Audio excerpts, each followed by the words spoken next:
নমস্কার বন্ধুরা, কেমন আছো সবাই? তো আজকে যে ভিডিওটা নিয়ে এসেছি সেটা হলো ডাইস থেকে আমরা কিভাবে পদ্ম ফুলের পাপড়ি তুলব। তো দেখো, একটি মাটি নিয়ে ডাইসের ভিতর আস্তে আস্তে চাপ দিয়ে আমি সমান করে নিচ্ছি। দেখতে থাকো ভিডিওটা। আর তোমরা যদি আমার চ্যানেলে নতুন হয়ে থাকো অবশ্যই একটু সাবস্ক্রাইব করে একটু সাপোর্ট করো প্লিজ।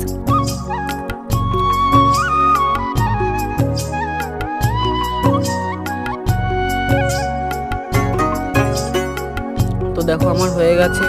আরেকটি মাটির ডালা নিয়ে মাটির ডালাটি ওই মাটির ডালার সাথে চাপ দিয়ে আস্তে করে তুলে নেবো। দেখো কি সুন্দর হয়ে গেল, খুব সহজে পদ্ম ফুলের পাপড়ি তৈরি হয়ে গেল।